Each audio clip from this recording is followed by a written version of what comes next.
AES is now accused of threatening regional order, but the people of Burkina Faso call it a rare opportunity for African self-determination. No shots have been fired, but the international media has used the word warpath, the path of war. If you were a citizen of a country that had just escaped control and were asked to return to the old system, what would you do? After a series of coups from 2021 to 2023, three countries, Burkina Faso, Mali and Niger, announced their withdrawal from ECOWAS, the West African Economic Community, and formed the Sahel Alliance, AES, in early 2024. They called it an autonomous defense alliance, independent of France, the EU, or any other power. The response from ECOWAS was not slow.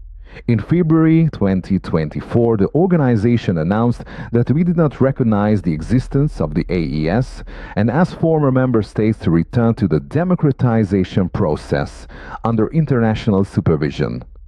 The French media called this action a lesson for traitors, while the Algerian press described it as a sovereignty crisis, masked in the language of regional law. What do you think? Does a regional organization have the right to force member states to follow the old model? Or does each country have the right to rewrite its own future? But behind the diplomatic rhetoric, there is a tense battle of wits, where each side believes itself to be the guardian of order and the other a threat to the entire continent. Soon after the Sahel Alliance was announced, ECOWAS held a series of emergency meetings. In the press, these were billed as restoring regional order. But behind closed doors, the member states were far from unified. Nigeria, the most influential country, worried that the departure of the AES would set a precedent for other military groups to emerge. If you let countries militarize successfully, said one senior official, every democracy left in West Africa will falter. Ghana and Senegal, on the other hand, expressed concern about the use of force. They feared that a military intervention would plunge millions of people into poverty and instability. You can't bomb sovereignty and call it peace. The debate within ECOWAS was endless. Behind that is pressure from Western partners, especially France and the EU, powers that are losing influence in the Sahel region. The AES's cutting of military ties with France, expelling foreign troops, and ending bilateral agreements has angered Paris. A leaked memo shows that France has been lobbying hard for ECOWAS to take a tough stance against coup regimes, even providing logistical support if intervention is needed. But the people of Burkina Faso, Niger, and Mali find this strangely familiar, a new cycle of indirect control. Meanwhile, AES leaders have remained silent in the face of ECOWAS's threats. No loud press conferences, no provocative statements. They have simply ordered increased security coordination along the border, prepared for the first joint military exercise, and reaffirmed a single message. We do not want war, but we will not bow to anyone. On social media, a photo quickly went viral. The three presidents, Traoré, Goïta and Tiani, shaking hands in the desert. Below was the caption, "We are not betraying anyone, we are just returning to ourselves." Questions began to emerge not only in the meeting room, but also on the streets of Lagos, Accra and Dakar, places that were once symbols of stability. Are we on the right side? A small survey conducted by the newspaper Afrique Nouvelle showed that 43% of Nigerians questioned did not support military intervention in AES, despite the government's firm stance. A shopkeeper in Abidjan told a reporter, "We don't know much about politics, but if Traoré can make his people live more securely, have land, have electricity, what's wrong with that?" This left ECOWAS governments in a quandary. They once thought they represented a legitimate voice, but now they risk losing the trust of their own citizens. The image of a group of young leaders daring to stand up to the old model has a strange appeal. The irony is, ECOWAS was created to protect the region from conflict, but now it risks triggering one. The moral standing that the organization once held is now being questioned, not because its goals are wrong, but because its behavior is no longer appropriate to the times. At a closed-door conference in Lomé, a Ghanaian delegate stood up and protested, "We cannot use the name peace as a shield for old interests. If an organization does not change, it will become an empire." A group of intellectuals in Benin sent an open letter to ECOWAS asking, why is only AES asked to return to the democratic process, while many other member states also have human rights violations that no one talks about? Bias, inconsistency, and external pressure are pushing ECOWAS to a dangerous edge. It is no longer a story of keeping order, but a crisis of legitimacy.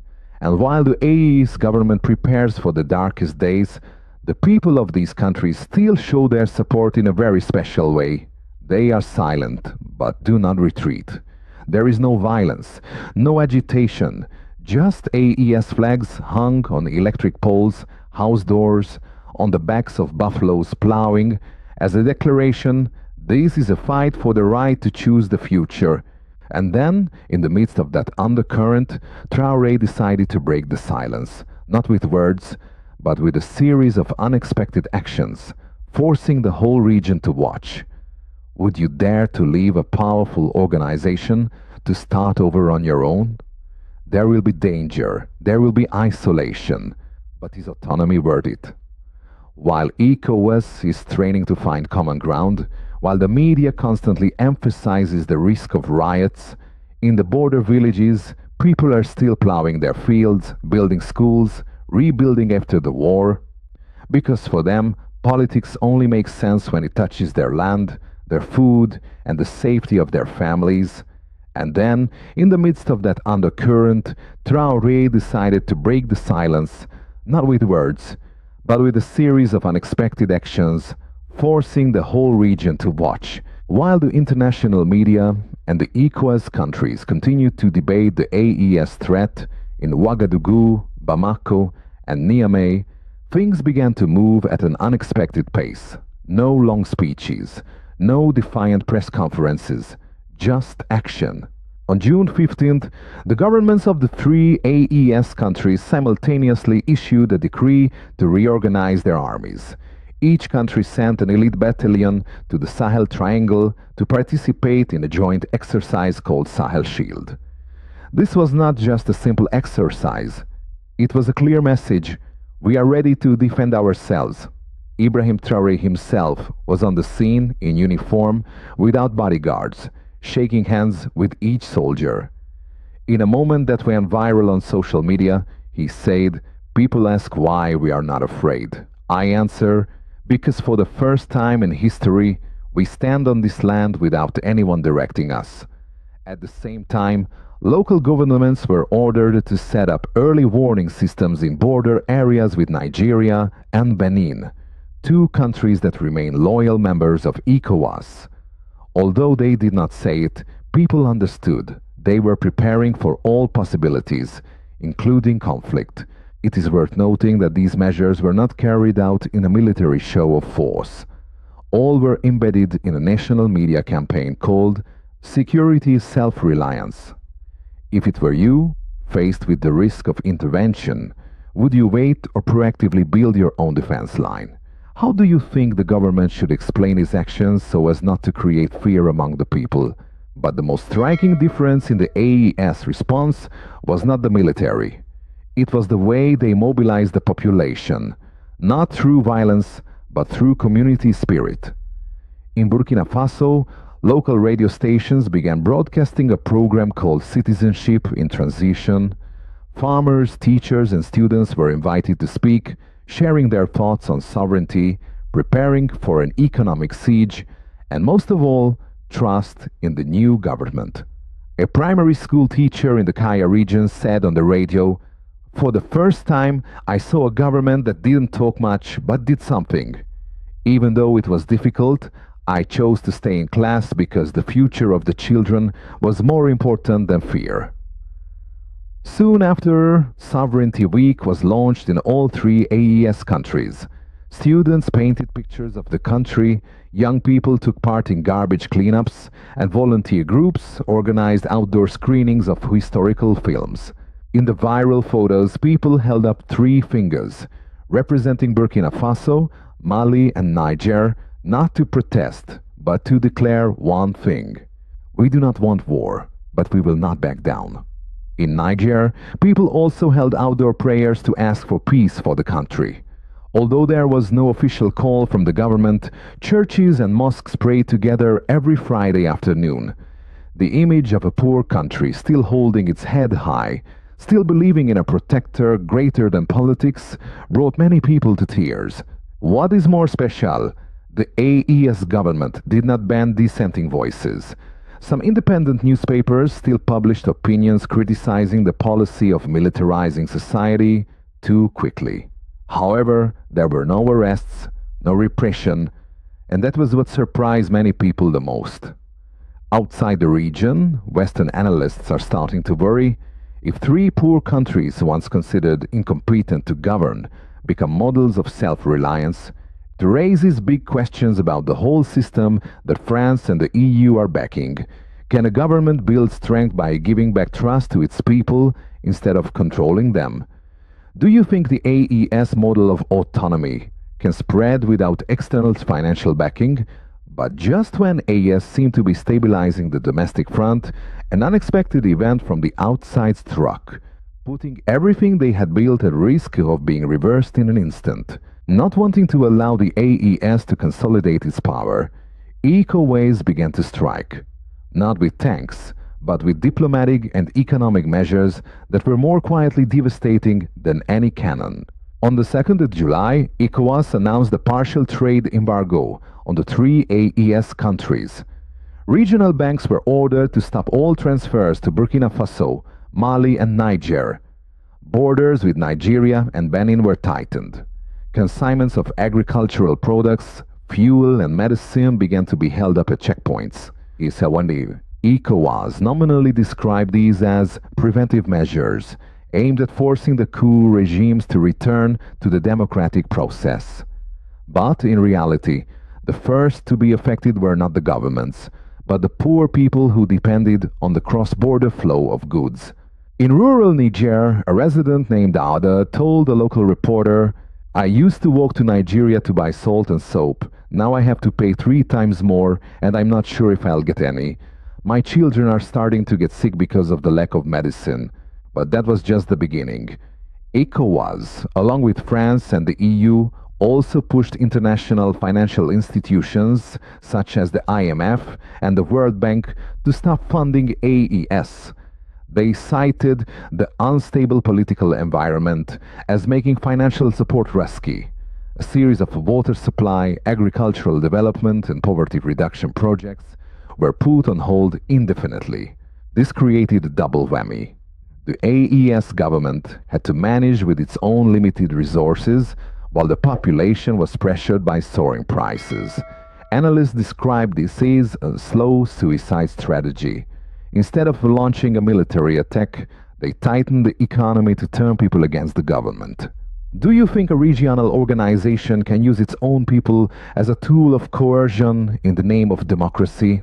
Would you support sanctions if the poor were the first to pay the price? But the counterattack did not stop there. When the financial strangulation strategy was not effective enough, a more daring plan began to emerge from the shadows with a clear goal: to isolate and disintegrate AES from within. When economic sanctions failed to subdue the AES, strategists from ECOWAS and its backers began to deploy a second option: an attack from within. The regional media suddenly became abuzz with anonymous articles accusing AES members of internal conflicts.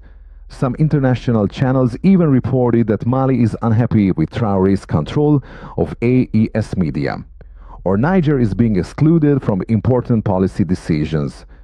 Although these reports were unverified and quickly denied by the governments, the campaign's goal was achieved: to sow doubt within the AES people themselves, where unity is the strongest moral weapon. ECOWAS did not stop at the media, but also encouraged opposition groups in each AES country.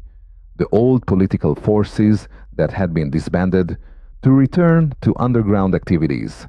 Independent media reports have revealed that campaign funds are flowing underground from Lagos, the current Paris, to pro-democracy groups in Burkina Faso.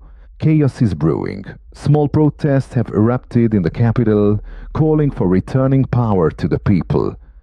Although not large-scale, they were enough for international media to film and headline.